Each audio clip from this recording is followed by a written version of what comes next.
올려보면은 저희가 이제 감각이 어떻게 성립하느냐, 우리가 이제 차가움, 뜨거움이라는 감각을 이제 생기고, 또 그래서 우리가 선이나 악, 그리고 무기라는 결과를 가져온다고 했어요. 우리가 그래서 무기라는 건 선일 수도 있고 악일 수도 있는 게 아니고 둘 다 아닌 그런 상황입니다. 그래서 그런데 사실은 그러니까 우리가 양쪽에 다 선도 괴로움이 될 수도 있고 악도 괴로움이 될 수도 있고 뭐 어떤 것도 우리한테 고통을 야기할 수 있다라는 이야기를 했고요.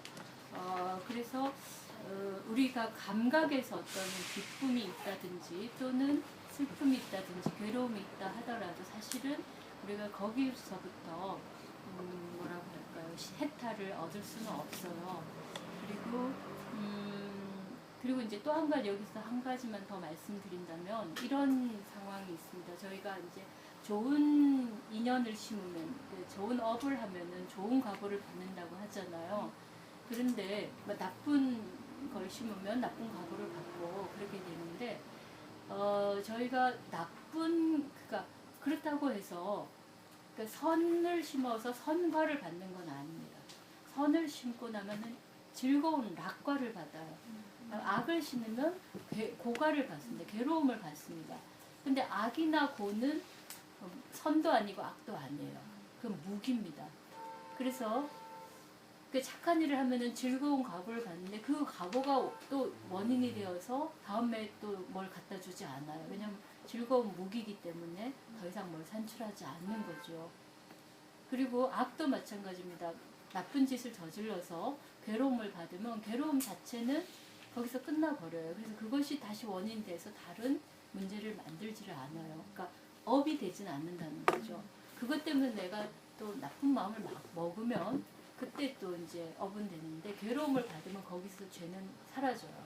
그래서 아주 지옥에 가서 고통을 받아도 그것이 받고 나면 이제 사라져서 무기니까 그 자체는 그래서 사라지고 다른 상태가 되고요. 예를 들어 우리가 전생에 좋은 일을 많이 하고 선업을 많이 쌓아갖고 좋은 과보를 금생에 받아도 그걸 누리기만 하고 또 쌓지를 않으면 그냥 거기서 끝나버려요.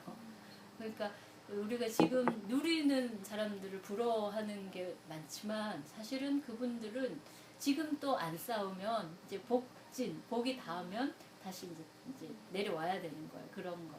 그러니까 이제 불자로서는 그 즐기고 누리는 것만이 아니라 어떻게 또 새로운 선업을 짓느냐, 그게 이제 우리가 더 생각을 많이 해야겠죠. 그래서 그렇게 이제 우리가 몸으로 여러 가지 감각이 있는데 그 다음에 이제 이야기는 우리가 이제 다음 생에 태어날 때 어떻게 태어나느냐 할 때 주체에 대한 이야기를 했습니다. 근데 무아라고 이야기를 보통 하면서도 주체에 대한 이야기를 하는데요. 또 읽고 해보겠습니다. 우리 한분 정도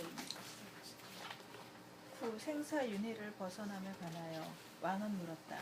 존자여, 생사윤회를 벗어나는 사람은 이치에 맞는 주의작용에 의하여 벗어나는 것이다. 아니 6번이에요. 6번. 6번. 윤회의 주체, 왕은 물었다. 존자여, 무엇이 저 세상에 바뀌어 태어납니까? 명칭과 형태가 바뀌어 태어납니다. 현재의 명칭과 형태가 저 세상에 바뀌어 태어납니까? 아닙니다. 현재의 명칭과 형태에 의하여 선이나 악의 행위가 행해지고 그 행위로 인하여 또 하나의 새로운 명칭과 형태가 저 세상에서 태어납니다. 존자여, 만일 현재의 명칭과 형태 그대로 저 세상에 태어나는 것이 아니라면 인간은 악업으로부터 벗어날 수 있지 않겠습니까? 존자는 대답했다. 만일 저 세상에 다시 태어나지 않는다면 인간은 악업으로부터 벗어날 수 있을 것입니다. 그러나 대왕이여, 저 세상에 다시 태어나는 한 악업으로부터 벗어나지 못합니다. 비유를 들어주십시오.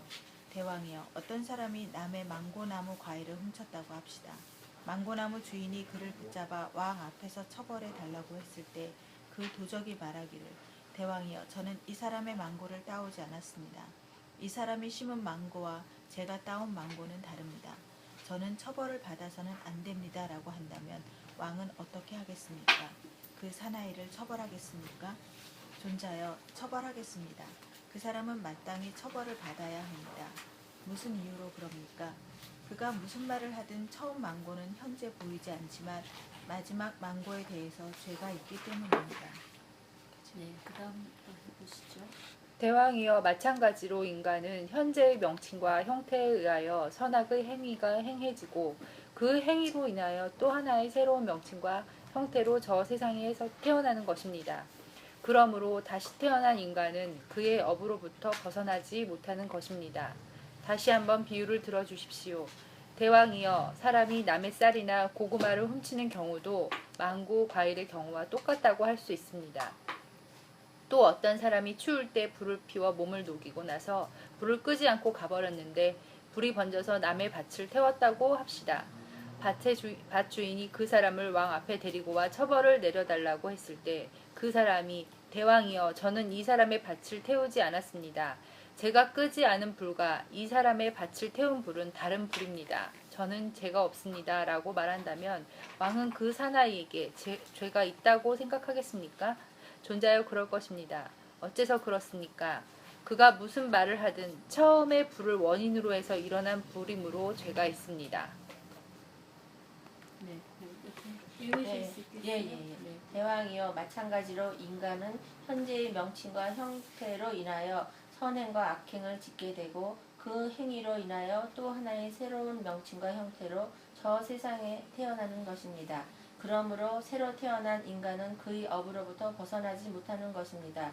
또 비유를 들어주십시오. 대왕이여 어떤 사람이 등불을 켜고 집 꼭대기 방에서 식사를 하다가 등불이 지붕을 태우고 이어서 마을을 태웠다고 합시다. 마을 사람들은 그 사나이에게 당신은 어쩌다가 마을을 태웠소? 하고 물었습니다. 사나이는 왜요? 나는 마을을 불태우지 않았습니다. 내가 식사를 하기 위해 켜놓은 불과 마을을 태운 불은 다릅니다. 하고 대답했습니다. 그들이 입씨름을 하다가 왕에게 찾아가 말한다면 왕은 어느 쪽 말이 옳다고 하겠습니까? 마을 사람들의 말이 옳다고 하겠습니다.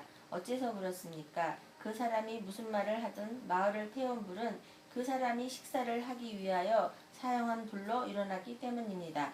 대왕이요 마찬가지로 사람은 죽음과 함께 끝나는 현재의 명칭, 형태와 저 세상에 다시 태어나는 명칭, 형태가 다르기는 하지만 두 번째 것은 첫 번째로부터 나온 결과입니다.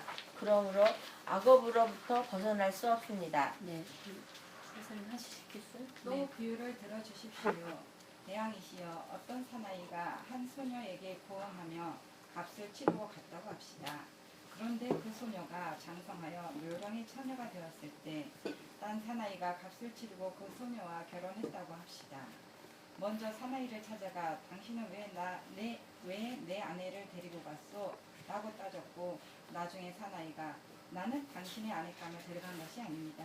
당신이 구원하여 값을 치른 어린 소녀와 내가 구원하여 값을 치른 처녀는 딴 여성입니다. 하고 대답했다고 합시다. 그들이 입씨름을 하다가 왕에게 재판을 요구한다면 왕은 어느 쪽이 옳다고 하겠습니까? 먼저 사나이가 옳다고 할 것입니다. 어째서 그렇습니까? 나중에 사내가 무슨 말을 하든 장성한 그 아가씨는 어린 소녀로부터 성장했기 때문입니다. 대왕이시여 그와 같습니다. 죽음으로 끝나는 현재의 명칭과 형태와 저 세상에 다시 태어나는 명칭과 형태는 딴 것이긴 하지만 저 세상의 것은 이 세상으로부터 생겨납니다. 그러므로 악업으로부터 벗어나지 못하는 것입니다. 또 비유를 들어주십시오. 대왕이시여 어떤 사람이 쏘치는 소년으로부터 우유 한 병을 사서 그에게 맡기고 가면서 내일 가지러 오겠습니다. 고 했다 합시다. 다음날 그 우유는 굳은 우유로 변할 것입니다. 그 사나이가 와서 우유를 달라고 하므로 굳은 우유로 변한 것을 내주었습니다. 사나이가 내가 산 것은 굳은 우유가 아니다. 내 우유를 가져오라고 했습니다. 쏘치는 소녀는 나에겐 아무 잘못도 없습니다. 당신의 우유가 굳은 우유로 변한 것뿐입니다. 라고 설명했습니다. 그들이 서로 싸우다가 찾아와 앞에서 재판을 받게 된다면 왕은 어느 편이 옳다고 하겠습니까? 쏘치는 소년이 옳다고 할 것입니다. 왜 그렇습니까? 우유를 산 사람이 무슨 말을 하든 굳은 우유는 그가 산 우유가 변하여 된 것이기 때문입니다. 대왕이여 그와 같습니다. 죽음으로 끝나는 현재의 명칭, 형태와는 굳은 우유가 우유로부터 나온 결과이듯이 사람은 악업으로부터 벗어나지 못합니다. 잘 알겠습니다. 준자요. 네, 지금 이제 뭐 주체라는 말을 써놔서 여기서 조금 헷갈릴 수 있는데 우리가 무하니까 윤회의 주체는 없죠. 근데 그런데 이제 사람들이 그때 많이 묻는 질문이 만약 그렇다면 전생에 지은 악업이나 선업이 다음 생에 받을 수 있느냐? 내가 딴 사람이 됐잖아요. 그러니까 윤회를 해서 그 어떤 주체가 있어서 그게 계속 윤회해 간다면 전생에 한 거를 내가 가져간다는 거는 이해가 되는데 이게 무한대 계속 바뀐다고 하고 지금 현생의 삶과 다음 생의 삶은 전혀 다르다는 이야기를 앞에서 했었잖아요. 그렇다면 과연 업이라는 것도 내가 안 받을 수 있지 않냐는 거예요. 그러니까 아까 저번에 촛불 비유할 때 여기서 첫 번째 촛불에서 두 번째 촛불로 불은 올라가지만 초는 다르잖아요. 그죠? 그러니까 두 개 우리가 다음 생에 무엇으로 태어난다 하더라도 그 모습은 정말 다른 모습일 거예요. 그리고 지금 우리가 생각하는 것처럼 생각하지 않을 수도 있고요. 예를 들어서 정말 악업이 많은 사람은 짐승으로 태어날 수도 있는데 그럴 때 뭐 우리가 지금 느끼는 그런 느낌을 가질이라는 전혀 보장할 수가 없죠. 그럴 때는 보는 것부터 뭐 다 다르잖아요. 감각하는 거가 모두가 다를 거 아니에요. 그래서 그렇게 본다면 과연 악업이라는 것, 선업이라는 것이 과연 이렇게 전해지느냐, 그게 문제가 되고 그러면 이제 여기서 문제가 되는 건 도덕적인 책임의 문제가 되죠. 그러니까 내가 아무것도 받지 않는다면 잘못해도 안 받는 상황이 되잖아요. 그러면 금생에 악한 행동을 해도 도덕적으로 책임 안 져도 되는 상황이 오는 거예요. 그러니까 무아설을 말할 때 사람들이 가장 곤란해하는 부분들이 내가 없어진다는 것 때문에 힘들어하는 사람도 있고 두 번째는 그것까지는 좋은데 내가 없어지면 그럼 내가 아무 짓을 해도 다 상관이 없냐 이제 그런 문제예요. 불교에서 말하는 그런 공덕을 세운다는 것이 그럼 아무 상관이 없냐 이런 문제거든요.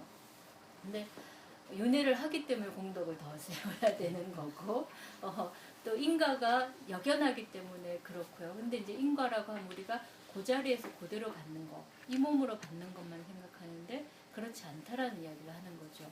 그래서 보면은 근데 이제 우리가 다음 생에 갈 때는 바뀌어서 태어나는데 우리가 이제 몸도 바뀌고 생각도 바뀝니다. 그래서 정신적인 작용을 명이라고 그러고요. 여기서 명칭이라고만 했는데 사실은 이건 이제 네임이라는 말이 그러니까 그것의 어원이 되는 나마거든요. 그래서 그거는 이제 우리가 정신작용을 말해요. 그 다음에 색, 그리고 한문으로는 색이라고 번역을 하는데, 명이라고 하고요. 그 다음에 형태는 색이라고 하는데, 이건 물질적인 거를 말합니다. 그래서 이 두 가지가 어떤 윤회하면서 윤회를 이끌어가는 어떤 모습이 돼요. 그래서 우리 12영기에서도 명색이 나옵니다. 그러니까 우리가 어떤 형성이 되면은 정신적인 것으로도 형성이 되고, 또 육체적인 것으로도 형성이 돼요. 그래서 두 가지가 합쳐져서 우리 인간이 되죠. 그죠? 그런데 지금 현재의 그 명칭이라고 하면 좀 그렇고, 정신과 형태 그대로 다음 생에 태어나지는 않는다는 거예요. 이게 계속 윤회하니까요. 그래서 지금의 모양과 지금의 마음으로 태어나지는 않기 때문에 전혀 다른 존재라고 말해도 사실은 맞는 말이에요. 윤회를 했다 하더라도 전혀 다른 존재가 되는 거예요. 그러니까 윤회해서 다음 생에 내가 뭘 받겠다 이런 생각